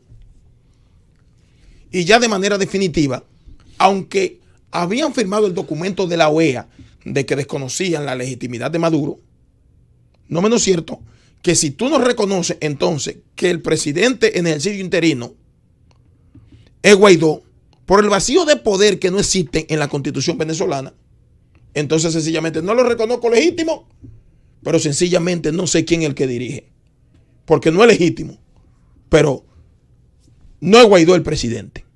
Pues miren, Guaidó ha anunciado que para el día de mañana va a designar a los embajadores de Venezuela o venezolanos que van a representar ese país en todas las naciones que lo han reconocido como presidente legítimo interino del Ejecutivo, como presidente de la Asamblea, al tenor de lo que establece el artículo 233, el 333 y el 350 de la Constitución venezolana. Todos los países que lo han reconocido, la gran mayoría de los países importantes del hemisferio, ya mañana va a comenzar, él le va a designar su embajador. De los países de Latinoamérica, salvo Haití y algunas islitas de esas, con que Maduro se hizo lo gracioso en aquel discurso que dijo que el que le topa a Haití, le topa a ellos. La República Dominicana no está dentro de ese listado que él mencionó y enumeró en el día de hoy de que le iba a designar su embajador. ¿Por qué? Porque la República Dominicana, con relación a reconocerlo como presidente interino, ha manejado ese tema diplomáticamente con mucha tibiedad. Y yo creo, o sin decir que creo, estoy convencido de que esa situación le va a generar, cuando termine el régimen, que le he reiterado a ustedes la semana pasada, que termine en esta semana, porque ya está bloqueado hasta económicamente, le va a generar una situación difícil a la República Dominicana. Porque el régimen terminó. Inclusive el ingreso fundamental sustentativo del presupuesto de Venezuela, equivalente a 11 mil millones de dólares de caja chica que siempre tenía disponible a través de la negociación del petróleo grueso con Estados Unidos, terminaron de cerrar esa llave. Esos 11 mil millones de dólares constituye el 50% de su presupuesto. Pero Eddie, Dame terminar la idea. Sí, pero si el presidente Guaidó no designa un embajador aquí en la República Dominicana, una vez termine el conflicto, eso no le va a generar un problema a la República Dominicana, le va a generar un problema a los miles de venezolanos que huyéndole al régimen de Maduro están aquí y necesitarían entonces tener un representante. No, que lo van Sería un error de Guaidó no es que lo van a tener. no ponerle un representante diplomático a sus ciudadanos que están con él, porque si le huyeron a Maduro es porque están con él y están aquí en República Dominicana. No estoy diciendo en ese sentido, porque cuando ya Guaidó quede instalado, que Maduro se vaya corriendo, que hoy está implorándole hasta el Papa, se supone que ya la República Dominicana está en la obligatoriedad de reconocer a Guaidó, porque es el presidente que va a quedar en Venezuela. No había ningún problema con la República Dominicana. Hermano, yo estoy hablando porque lo pedí la semana pasada, de que la República Dominicana debe hacer lo mismo que han hecho otros países. Reconocerlo de antemano, para que sepa que este país es solidario con la transición de esa de la dictadura a la democracia en Venezuela. ¿Tú sabes por qué? Porque los políticos no vienen de Marte. Los políticos no vienen de ningún planeta. Son seres humanos que habitamos aquí esta tierra. Y cualquier tipo de situación que nosotros manejemos con tibiedad frente a ese tema, sencillamente cualquier mortal político de Venezuela pudiera, en las negociaciones que tenemos, inclusive con la refinería de la República Dominicana, creando a nosotros hasta una situación. Eso es lo que creo yo. Porque va a tener obligatoriamente que aceptar el que designe él cuando Maduro no esté ahí. Y todos los países que están reconociendo a Maduro, no es porque son estúpidos. Entonces, a Guaidó. Nosotros no somos más inteligentes que ellos. ¿Tú sabes lo que está pasando ahora? Que ya China y Rusia comenzaron a marcar distancia. Ya el petróleo que no va a recibir Estados Unidos, que comenzaron a derivarlo hacia la India y hacia China. ¿Tú sabes lo que está diciendo China? Sí, para que no se pierda tu producción, yo te lo voy a recibir. Y los dos lo están diciendo. Pero eso va a constituir parte del pago de la deuda que tú tienes con nosotros. O sea, sí, que pago en especie. Claro, que el dinero que recibía Venezuela, que constituye el 50% de su presupuesto y el 80% de los ingresos netos fundamentales de Venezuela a través de la comercialización con Estados Unidos, no lo va a tener ni siquiera para solventar esos guardias que gana Chile. Entonces, la República Dominicana no sé por qué no ha hecho lo mismo que otros países de América Latina, que no le pesa nada, no le cuesta nada. Reconocer a Guaidó para tratar de involucrarnos en el tema con relación a lo que está ocurriendo y conjuntamente con todos los países que lo están haciendo. Pero la República Dominicana se adhirió al documento que leyó Argentina. Pero no, eso es lo que yo estoy diciendo, hermano. Está entre los 16 países que Está reconocen bien a Guaidó. No, él no le ha dicho que reconoce a Guaidó. Eso no lo diga, porque no es verdad. No está en la lista inclusive lo que van a designar. Eso no lo diga, pues no es lo mismo. El gobierno de la tarde. Regresamos al gobierno Ok, de buen la viaje. tarde. Estamos en la ronda de comentarios y es el turno de Esteban Delgado. Gracias, Yulisa. Gracias a los amables compañeros aquí presentes. Gracias a los amables oyentes de la Z101, el gobierno de la tarde. La semana pasada me correspondió participar en un encuentro que organizó el director de Impuestos Internos, Magín Díaz, donde habló sobre las labores que ha estado desarrollando en esa institución.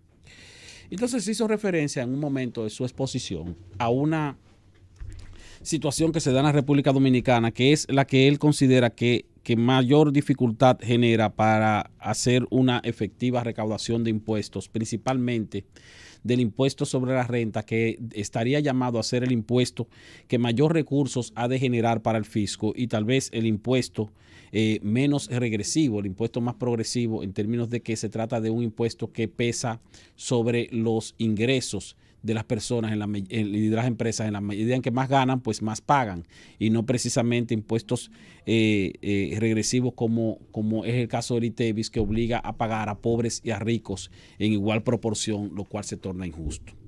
¿A qué se refería él? Se refería a que una de las principales distorsiones que se registran en la gestión de recaudación de impuestos y de lucha contra la evasión es la gran cantidad de exenciones fiscales que hay en la República Dominicana.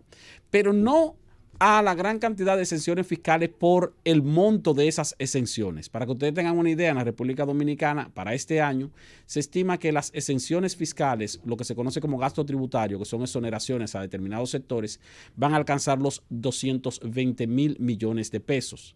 Pero de esa cantidad, del 52% son exenciones del ITEVIS. Por lo tanto, ese 52%, es decir, alrededor de 110,000, 120,000 millones de pesos, son exenciones que no deberían eliminarse, porque entonces estaríamos hablando de que se le aplicaría ITEVIS a la energía eléctrica, ITEVIS a la salud, ITEVIS a la educación, ITEVIS a productos alimenticios que hoy día están exentos. Entonces, la exención, eliminar exenciones del ITEVIS perjudicaría directamente al consumidor final. Por lo tanto, ese 52% yo particularmente no lo tocaría. Ahora, el otro 48% de las exenciones fiscales son exenciones fiscales que están destinadas a beneficiar a determinados sectores en determinadas áreas productivas del país. Entiéndase, la zona franca, por ejemplo, tienen exención fiscal del impuesto sobre la renta. El sector turismo tiene otras exenciones también en términos proporcionales, no tanto como la zona franca. Las empresas que operan en la zona fronteriza también tienen otro tipo de exenciones, y así sucesivamente, aparte de las exenciones que existen sobre el combustible o las exenciones que existen, el combustible de generación, por ejemplo, o el combustible que utilizan las empresas para su operatividad, y así sucesivamente. Ahora, ¿qué ocurre? Que las exenciones, cuando son tan dispersas, provocan distorsiones. Hubo un momento en que él decía, yo tengo varios amigos empresarios que tienen, por un lado, una empresa industrial normal, local, pero también tienen una empresa de zona franca, pero también tienen una empresa turística. Entonces, eso permite que un empresario pueda distorsionar el destino de los bienes y servicios que adquiere para determinadas áreas productivas en las cuales se incursiona, y de esa forma beneficiarse de exenciones que tal vez no le corresponden. Me explico. Imagínense un empresario que tenga una empresa de zona franca, pero al mismo tiempo también tiene una empresa comercial normal que opera de manera sin ningún tipo de régimen de exención. Tal vez ese empresario importa una maquinaria, y cuando importa esa maquinaria, reporta esa maquinaria como que va para su empresa de zona franca, pues automáticamente está exonerada de impuestos. Entonces, esa es una exención de una maquinaria que tal vez va para su otra empresa, pero al reportarla como que va para la empresa de zona franca, automáticamente se crea una distorsión que se constituye en una exención que no pudiera tal vez calificarse como una evasión, pero sí una ilusión o un engaño al fisco.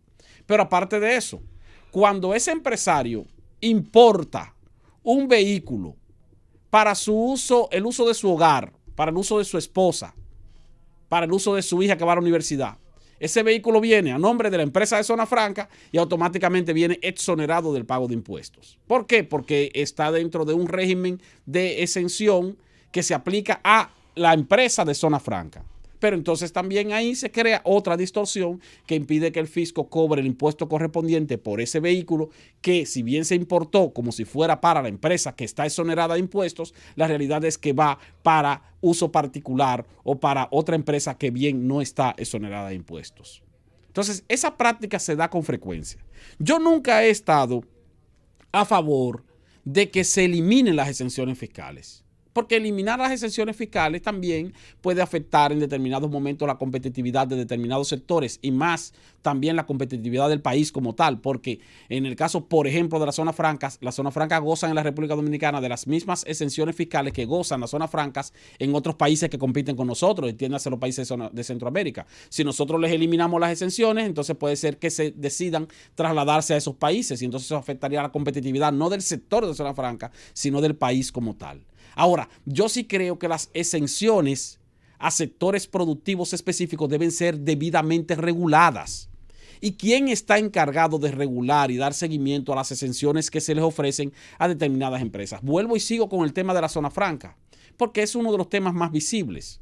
Ustedes de repente ven que en la República Dominicana, el Ministerio de Industria y Comercio, el Consejo Nacional de Zona Franca de Exportación, en un momento determinado anuncia: señores, hemos aprobado la creación de una nueva empresa de zona franca. Esta empresa se va a comprometer a generar 2,000 empleos. Aparte de eso, esa empresa va a invertir 200 millones de dólares.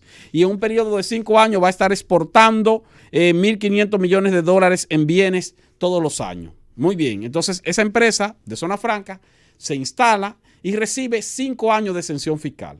Pero al cabo de 5 años, yo no veo al Consejo de Zona Franca de Exportación ir a esa empresa para decirle: mira, hace 5 años yo te estoy exonerando impuestos.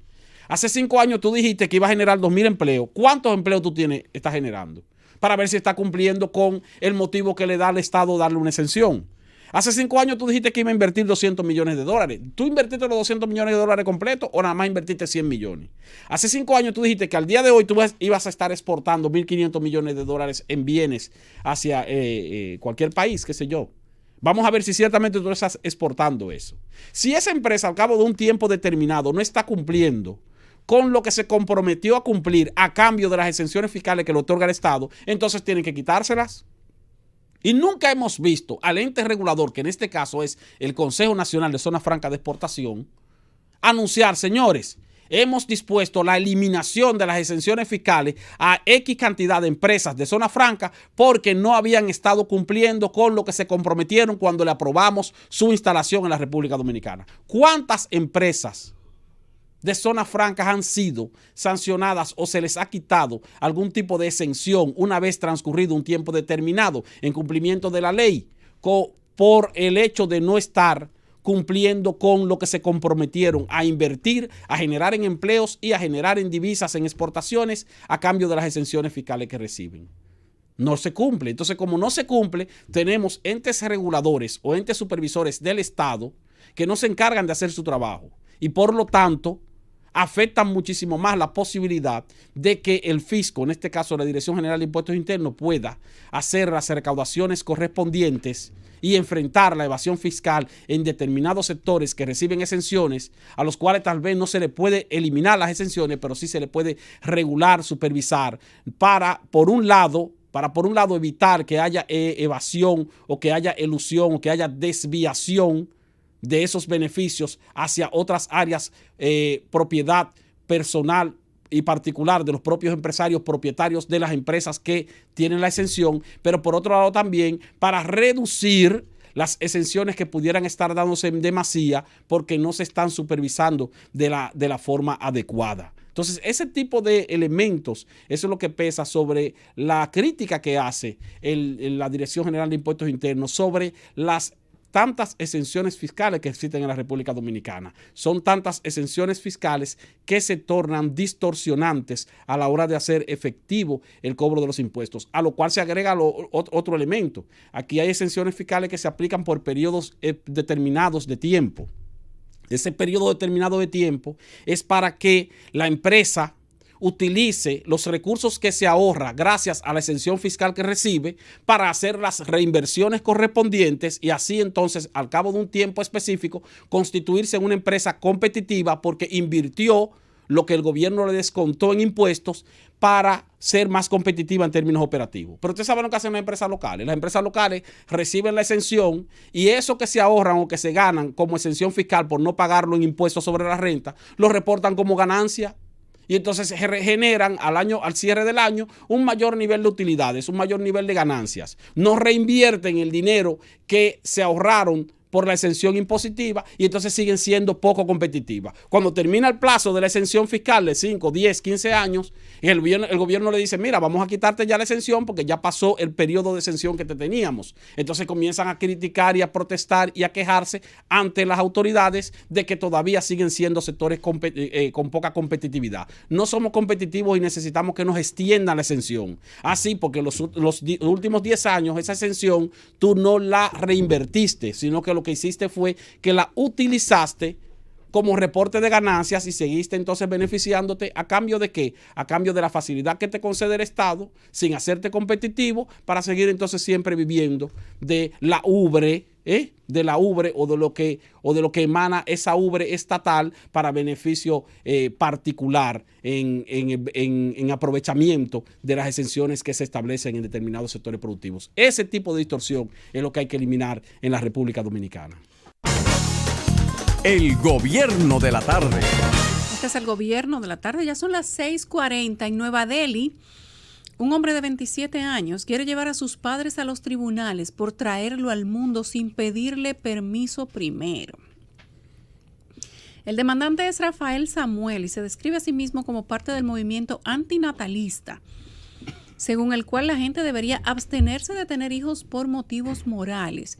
Aunque Samuel dice que su relación con su familia es buena, sostiene que los padres son hipócritas por someter a sus hijos a las dificultades de la vida por su propio placer.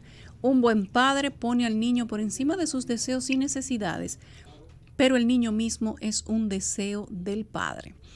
El antinatalista ha comparado la procreación con el secuestro y la esclavitud y promueve sus creencias a través de sus páginas de redes sociales, que tiene centenares de seguidores. Dice que quiere decirles a todos los niños indios que no les deben nada a sus padres.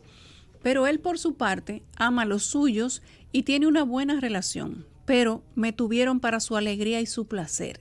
Mi vida ha sido increíble, pero no veo por qué debería someter otra vida al alboroto de la escuela y la búsqueda de un trabajo, especialmente cuando no pidieron existir.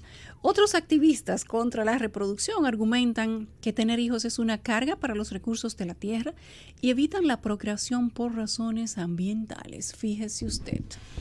Continuamos con los comentarios y es momento de don Rafael Fafa Taveras. Hay una aceptación general que el nivel de la corrupción y la impunidad en la República Dominicana han alcanzado una extensión en toda la estructura social, en el Estado y en la parte que podríamos llamar civil. Hay una tradición que, dependiendo de la relación con las autoridades, sobre todo en lo contratista para edificaciones, hay una forma aparentemente legítima de darle forma bestial a la corrupción. Un profesor va a casa y me dice, yo quiero que tú averigües por qué el comedor económico de la UAS tiene 5 años y no lo terminan ni lo entregan. A mí me llamó la atención y yo fui y pregunté en la oficina que lo construye, que es la OISOE, ¿qué ha pasado con esta situación? Y me dicen, sí, no se ha entregado porque hubo una revisión de ese edificio. Una revisión que probó que habían vicios de construcción que no podían aceptarse. Que las columnas fundamentales del soporte estaban agrietadas o rotas o no correspondían a lo que debían hacerse. Yo fui entonces por mi cuenta hoy a ver de lo que me referían y me encontré con que hubo que reforzar con acero 2 grandes líneas de las columnas que soportan el edificio donde hay una mayor concentración de personal. En el comedor deben reunirse de 20 a 25 mil estudiantes cada día por el problema de la comida, que cada media hora están ofreciéndole a los estudiantes. Desde ese punto de vista, una inseguridad en la construcción de un edificio de esa envergadura es, de hecho, un potencial genocidio el que se está patrocinando. Y a mí me llamó la atención ver todas las columnas que aparecen reforzadas con acero de fuera ante las evidencias de la ruptura visible que tienen. Y entonces comencé a preguntar hoy y me dijeron cosas como esta.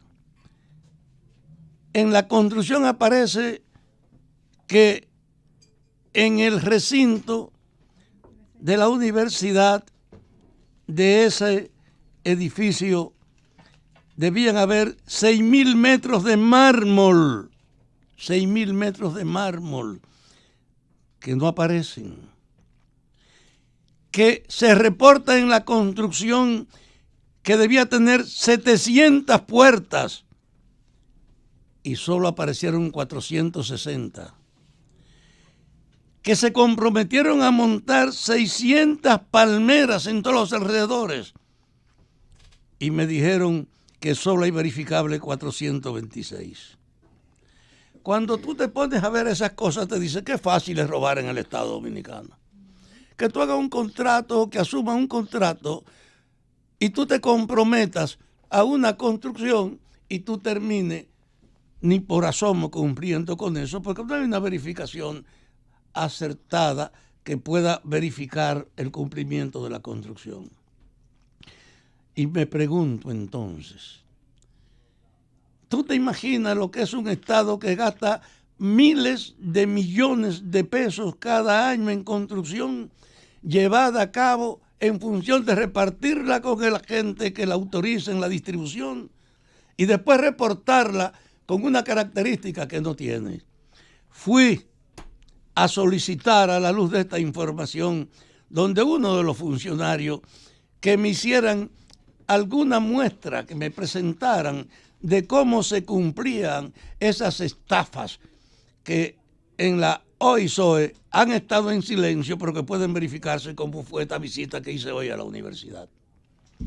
Y me mostraron, para mí sorprendente, extractos de carreteras que fueron distribuidas, que se comprometieron a una altura en el asfalto y que cuando fueron a verificar tenía la mitad. Vi muestra que eran 5 pulgadas y apenas tenían 2. Aparentemente tuve la distribución y si no hay una verificación, esa estafa se cumple entonces.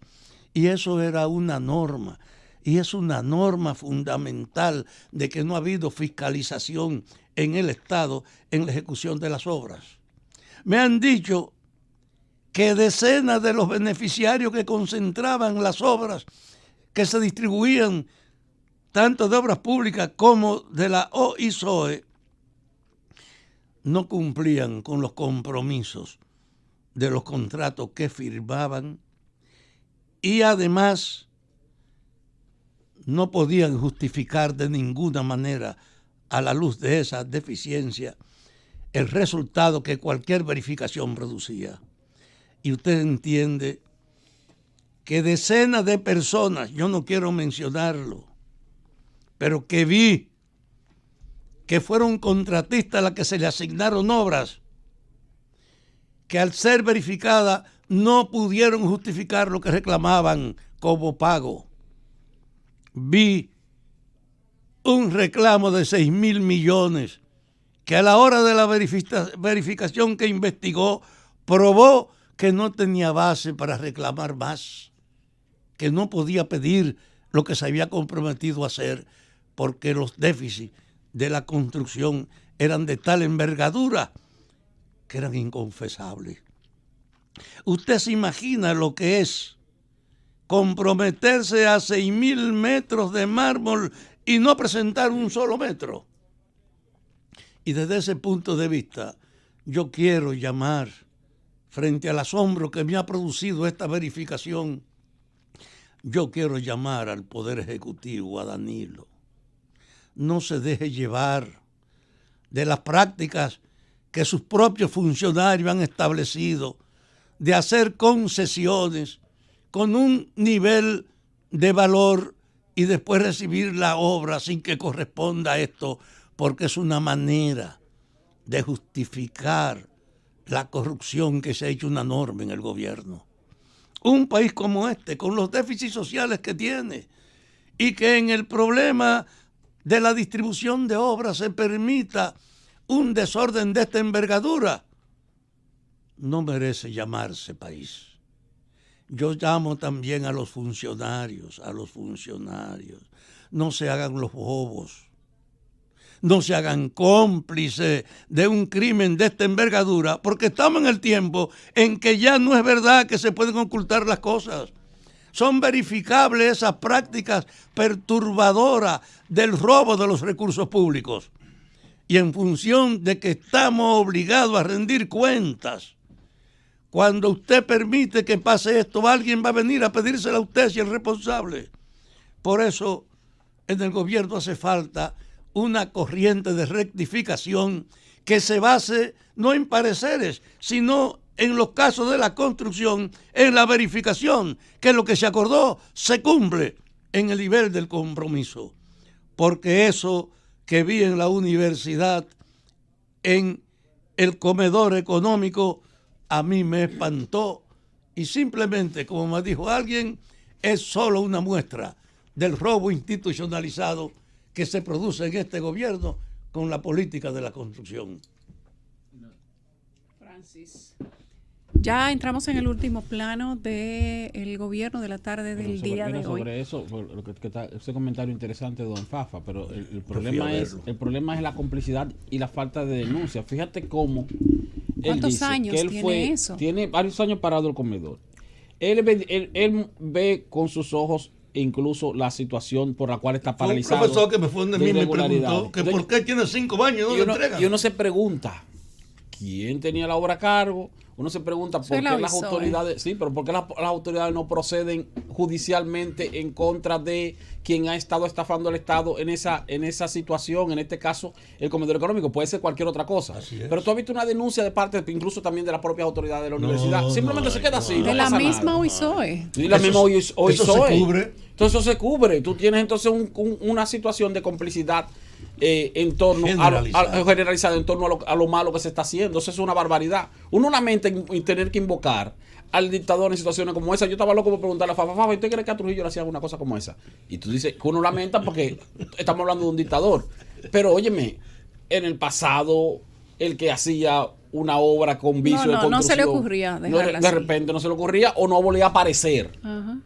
Claro que ese tal vez no sea el método, pero el del sometimiento y el de la denuncia y el de poner en evidencia lo que está mal hecho es algo que no se le puede perdonar a ninguna gestión gubernamental. Por lo menos yo pude recurrir a un sitio que me dieron los datos. Pero fui ahí por la coincidencia de que un profesor me llamó la atención. ¿Por qué diablos eso tiene 5 años y no lo entregan y no lo inauguran? Y yo no había ido nunca ahí.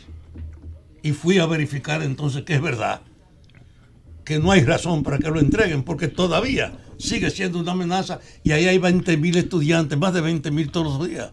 Es decir, que frente a un temblor con columnas insuficientes, es un genocidio que se va a presentar ahí. Pero ¿y qué dicen, por ejemplo, qué estudio se tiene o qué investigación se ha hecho con relación a la construcción, el costo de la construcción, lo que se ha invertido hasta la fecha? Si hay la famosa adenda esa que siempre hacen para sacarle más cuarto al Estado Dominicano. La pregunta aquí es quién supervisa que las obras que entrega, que adjudica el Estado, por las cuales inclusive da un avance, en ocasiones se ha pagado la obra completa y la obra no está terminada. Y la obra de infraestructura no se ha entregado. ¿En qué año fue que? ¿Quién supervisa eso? ¿En qué año fue que se adjudicó esa obra? A mí me dijo el profesor, esto tiene 5 años y hace tiempo que se terminó, pero no lo entregan. ¿Qué es lo que pasa? Y por eso yo fui a indagar, la verdad. Tú sabes que la Oficina Supervisora de Obras del Estado debería ser una especie de superintendencia, precisamente para vigilar esa es su función. las labores de obra pública que desarrolle el Ministerio de Obra Pública, por ejemplo, o cualquier otra institución que construya por parte del Estado. Sin embargo, Mira, ellos construyen. eso es increíble. Sin embargo, ahora la UISOE no supervisa a los demás y construye ella misma. Y entonces Sí, tampoco, no, porque tampoco se porque supervisa del todo a sí es mismo. un mandato del presidente de la República. Una Porque es barbaridad. una institución dependiente directamente del Poder Ejecutivo. Sí. Pero Dependiente de la yo presidencia. tengo entendido de que ahí, en la gestión pasada de la OISOE, había una especie de denuncia, como tú la estás planteando ahora, cuando Pimentel Carén. Había una denuncia con relación a esa construcción ahí. Nadie le hizo caso y óyeme esto, A la de favor. la universidad entera. Y el rector anterior, que tenía conocimiento de todo lo que estaba pasando ahí, nunca informó sobre lo que ocurrió ahí. Ni pidió con indagatoria de Pimentel verificación. Caré. ¿Y tú sabes dónde está el tema? Ah, mira, hay muchos hospitales que comenzaron a construirse en la gestión de Pimentel Caré y que tenían unas especificaciones para que hubiese mayor volumen en cuanto al costo. Sí. Pero cuando construían, No se comenzaban a cumplía. construir, entonces llega el director nuevo y tiene que decir, no, eso no puede ir, eso no puede ir. Y tiene que volverse a cero, porque todo era tratar de sacarle beneficios, sacarle cuarto al Estado Dominicano, como lo que yo planteé de los comedores, del plan social. ¿Qué es lo que pasa? Que hay una cultura del Estado Dominicano. Y yo no quiero decir que de este gobierno, porque No, entonces, pero- de todo, que te dicen lo siguiente, papá, el mira, detalle que salió en la prensa, Te que el cotizan. hermano de Pimentel Caré tiene un conflicto por 30 millones de pesos. claro, pero ni peleando con siquiera instituciones. lo llaman. Tienen los abogados que reclamar al Ministerio Público que por lo menos lo investiguen. Mira, Ay, ay, ay. mira, ¿dónde es que está el tema? En que al Estado Dominicano le sale todo más caro.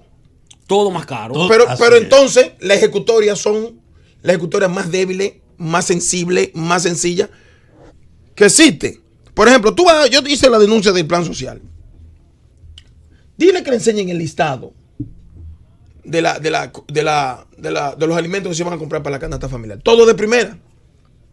La lista. La lista. Y el Estado paga arroz selecto, ponche de categoría, tal cosa de tal cosa. Pero lo que le echan a la caja entonces viene siendo de quinta y de sexta, pero se la cotizan al Estado como de primera. Calidad, de primera calidad. Sí. Eso ocurre hasta con las gomas que compran algunas instituciones.